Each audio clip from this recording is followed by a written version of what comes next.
all these kids we've known for a while. She's a friggin' hoot. I was in the other day working with her on this, and somehow a bug got into the room, and she took off her shoe and was throwing it all over the room. And I'm like, it's a fly. Anyway, whole nother story. Untitled by Ava. It was a dark and stormy night. Ooh. The wind was howling through the empty trees. A little boy was running barefoot through the dark street. He ran away from home. He was trying to escape. Little did he know, but his dad was really Hades. I mean, who doesn't want to leave that? Whoa! Word? If he wants to free his father, then he must end his own life. Okay, now let's go back 10 years. He's 10 now. Let's go back to when he was a baby. What happened was his mom got kidnapped by these people in hoods. I know. Knowing they knocked her out, they put her in a sack, and then they put her in a store. In a store. Look, you're just gonna have to go with this. Mikey started going back to his text to be like, what is he reading exactly? Try being me. She didn't know what it was at that time, but as the boy grew up, she saw more signs. She loved that boy so much. Once the boy turned 10, she got married.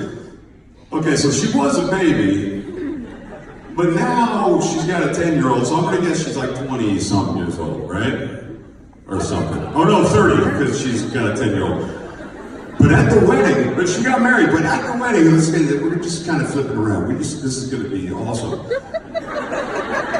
At the wedding, the preacher said some super weird words.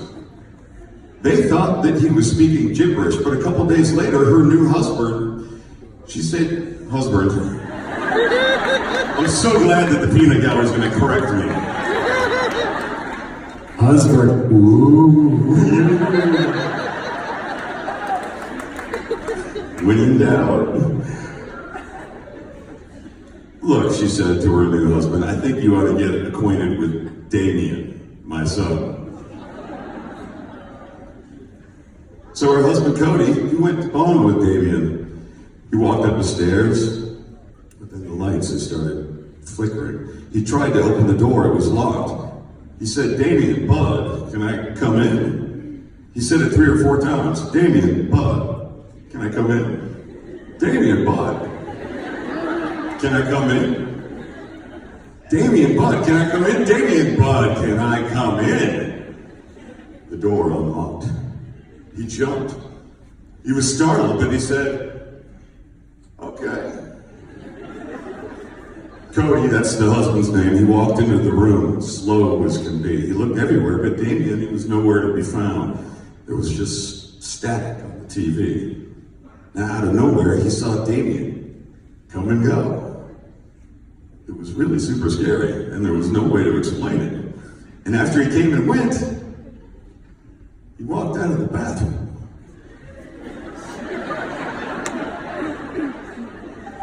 Damien's a freak!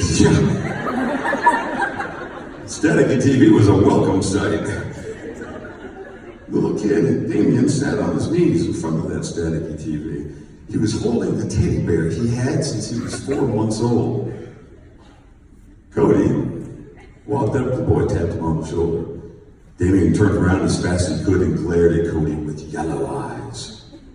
In the silence, the bear said in a terrifying voice, "Leave me alone." Cody ran out as fast as he could, down the stairs, tumbled to the ground. That night when he went to bed, he was woken by the sound of footsteps. No one was there. He closed his eyes. When he looked up again, yeah, you know where I'm going with this. Damien was there staring at him with his freaky yellow eyes. Damien hit Cody in the head with a bat.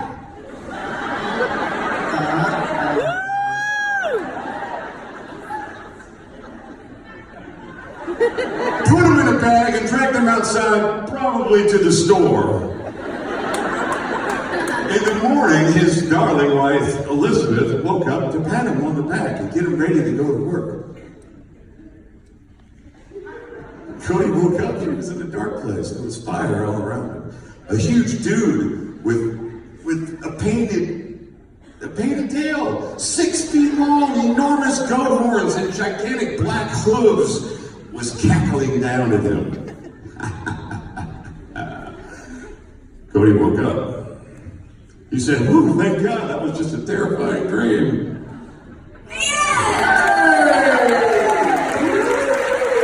Thank you, Ava. You're going to see it tonight. All right, this one is titled Demons, Demons Go Away. This is by my friend Kyrie, who, if I'm not mistaken, was up here last year. Right? Did Kyrie come up here last year? Maybe not. The whistle of the cold, blurry wind brushing by my red face. The glistening stone looking like glitter. Every angel, you go. Footprints from your shoes every time you walk in the snow. If you ever noticed, the sick design will show. Step after step, my footprint disappears. I just kept walking because I really didn't care. I heard a cackling sound under the snow. I was starting to get scared. I felt like I'd been stalked by a deadly, scary stare. I turned around. It was nothing. I got very suspicious. There's a knocking at my window. The siding looks vicious.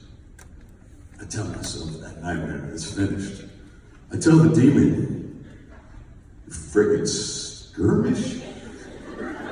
That's what it says. I'm gonna talk to his teacher. He looked me in the eye and the cackling came again. The demon got sent by some evil sin. I prayed to God he'd never come again. Years pass by, I'm doing my homework on the late night. The sound comes back again. It was Christmas Eve. There was cackling, but it was just hail smacking against the window. I raised my eyebrow. I told myself to snap out of it.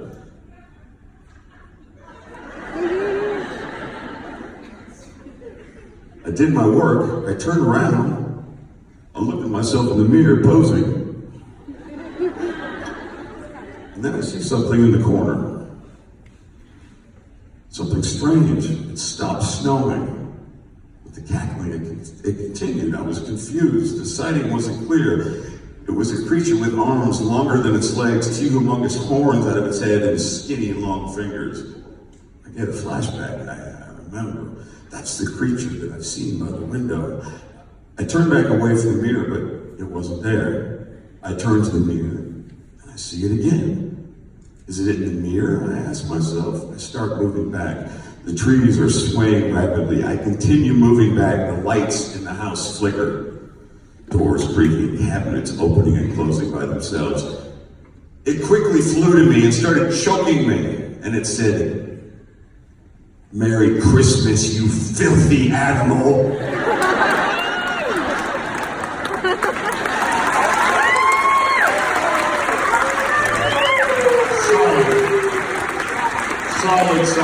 Solid. Okay. This one. Oh, this one. I'm gonna read this one. This is another kid that we've known for 3 years, Josue. Every time I see this kid, he asks me if he can have my Rolex. And then I saw him last week, and he was like, "Do you have the Rock's phone number?" And I'm like, "Yeah, I got the Rock's phone number. Can I have it?" I'm like, "Nah, I don't know. That's a good idea." Nah, he's like, "I won't give it to anybody." "Nah, dude, then you should give me your Rolex." And when we first met Josue, he wouldn't talk to us. Josue, he's come a long way. And, yeah, it's super cool. So we're going to ask him, help a brother out, give me a story, and this is what he's got. It's titled Ghost Stories. That may not be the title. That could be for the event, but let's go with it. I woke up in the snow. I had a firework in my hand, and it went boom. I couldn't move, I was stuck. My hand exploded into thousands of pieces. Blood and flesh were everywhere. My friend who I'm with says, hey, call the Walking Dead people. Put it back together or, hit you over the head with Lucille. That's the wire bat that belongs to Negan. So I call up Negan. Negan, come back and get these zombies before I kill them all.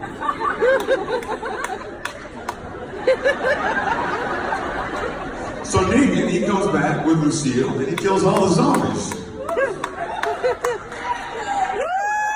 The zombies fall on their faces, guts are everywhere.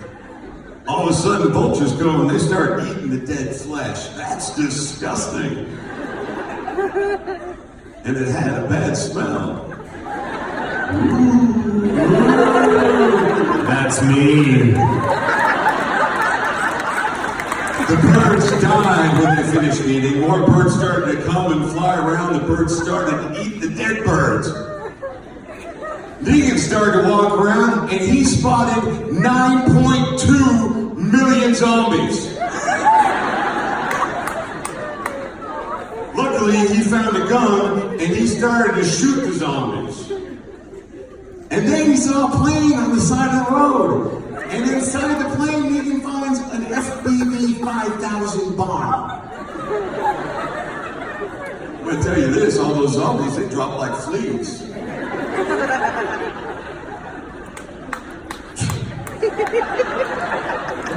After the bomb dropped, it turned to snow ash, and it was winter.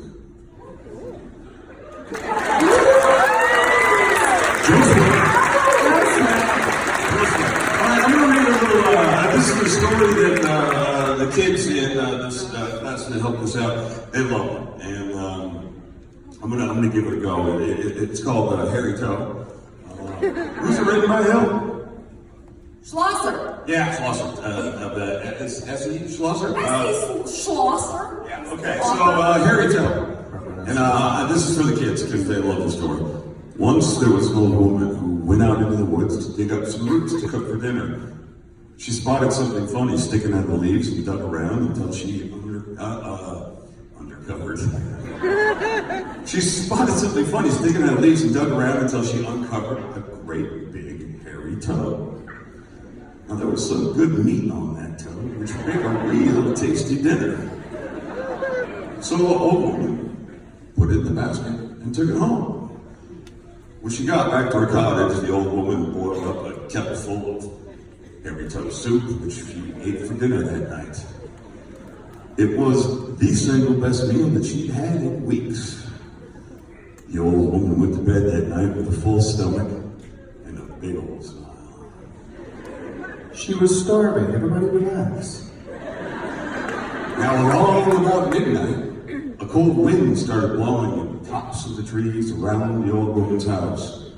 A large black crowd crept over the moon from the woods, and a hollow voice rumbled, "Hairy Toe, Hairy Toe, I want my hairy toe back."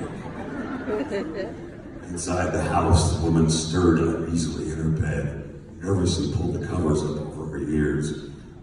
From the woods, there came a stomp, stomp, stomping noise as the wind whistled and jerked at the treetops. In the clearing at the edge of the forest, a hollow voice said, "Hairy Toe, Hairy Toe, I want my hairy toe." Inside the house, the old woman shuddered and turned over in her sleep. Stomp, stomp, stomp sound came from the garden path outside the cottage.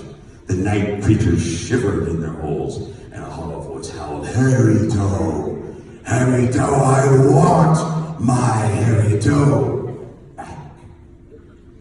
Inside the house, the old woman snapped away. Her whole body shook with fright, and she listened to the angry howling in the garden. Jumping out of bed, she ran to the door, barred it closed. Once the cottage was secure, she lay back down to sleep. Suddenly, the front door of the cottage burst open with a bang, snapping a bar in two and sending it flying into the corners of the room. Then came the stomp, stomp, stomp noise of giant feet walking up up the stairs. Peeking out from underneath the covers, the old woman saw a massive figure filling her doorway. Harry Toe, I want my Harry Toe. The old woman sat bolt upright in terror and shouted, I ate your hairy toe! "Yes, you did!" The giant figure said very gently. Oh shit. I mean, yes, you did. The giant said very gently.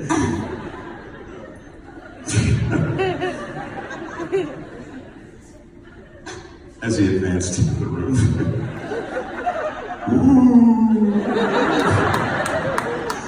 No one living in the region ever saw the old woman again. The only clue to her disappearance was a giant footprint a neighbor found pressed deep into the loose soil of the meadow beside her house.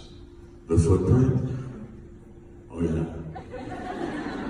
It was missing a big hairy toe.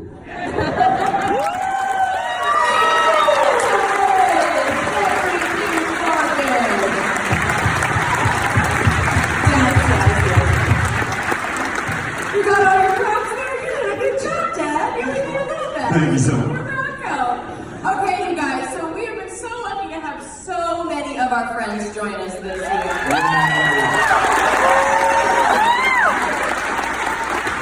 We're also very lucky that our friends who live all across the country, who are working on productions elsewhere, also want to participate in our Astor House efforts. So they always send in videos to help us create a poem video for you each year. This year we have a spooky Arctic poem for you.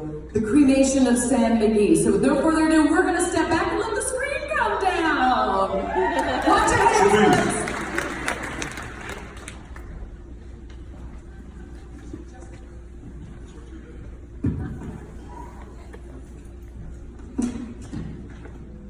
Cannonball coming.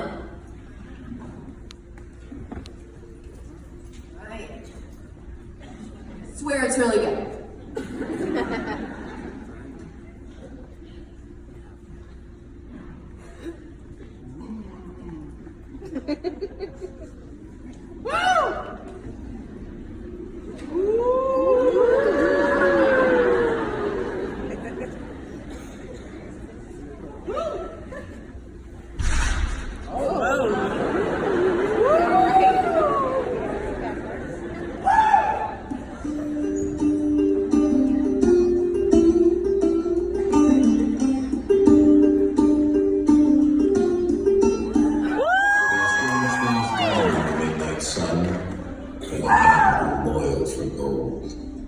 The Arctic trails have their secret tales that would make your blood run cold.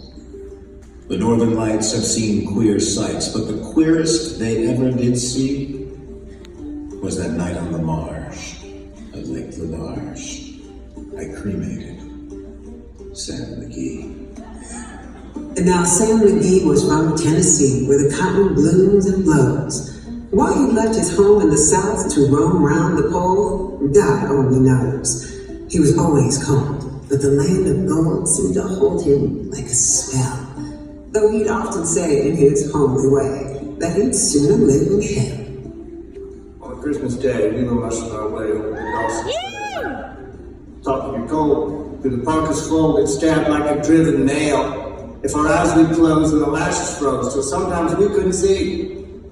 It wasn't much fun, but the only one to whimper was Sam McGee.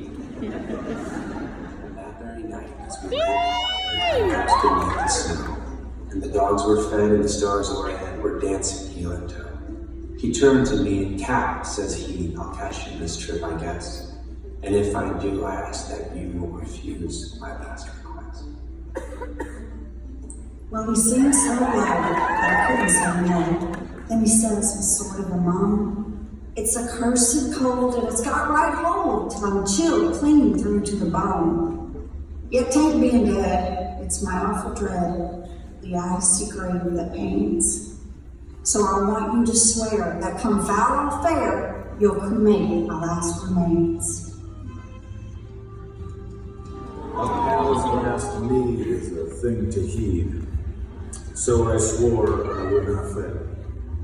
And we started on the streak of dawn, but God, he looked ghastly then. He crouched on the sleigh, and he raved all day of his home in Tennessee. And before nightfall, our corpse was all that was left of Sam McGee.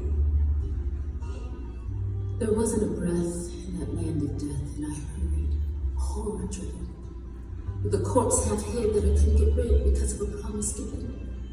It was lashed to the sleigh, and it seemed to say, "You may attach your brawn and brains, but you promised true. It is up to you to cremate those last remains." Now a promise made is a debt unpaid, and the trail has its own stern code. In the days to come, though my lips were dumb in my heart, how I cursed that road. In the long, long night, by the lone firelight, while the huskies round in a ring, hound out their woes to the homeless nose. Oh God, how I cursed the thing. White clay seemed heavy and heavier grow, and on I went, though the dogs were spent and the grub was getting low. The trail was bad, and I felt half mad, but I swore I would not give in. And often I'd sing to that hateful thing, and it hearkened with a grin. Till I came to Marge on Michael Park, clearly. It was jammed in the ice, but I saw it twice. It was called the Alice Maid. And I looked at it, and I thought a bit, and I looked at my frozen child. Then here, said I, with a sudden cry, is my crematorium. Some planks had poured from the cabin floor, and I lit a boiler fire. Some coal I found that was lying around, and I heaped the fuel higher. The flames just soared, and the furnace roared, such a blaze you seldom see. And I burrowed a hole in the glowing coal, and I stuffed in Sam McGee. Then I made a hike, and the heavens scowled, and the huskies howled, and the wind began to blow. It was icy cold, but the hot sweat rolled down my cheeks, and I didn't know why. And the greasy smoke and an inky throat went streaking down the sky. I do not know how long the sky wrestled this with fear. But the stars came out, and I danced about how again I ventured near. I was sick with dread, but I bravely said, "I'll just take a peek inside. I guess he's cooked." And as time I looked, from the door I opened wide. And there sat Sam, clear and calm, in the heart of the furnace roar. And he wore a smile you could see a mile. And he said, "Please close that door. It's fine in here, but I greatly fear you'll let in the cold and storm. Since I left Plumtree down in Tennessee, it's the first time I've been more."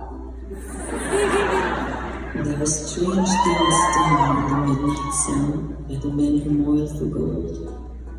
The Arctic trails have their secret tales that would make your blood run cold. The northern lights have seen the queer sights, but the queerest they ever did see was that night on the marge of Lake LaBarge I cremated Sam McGee.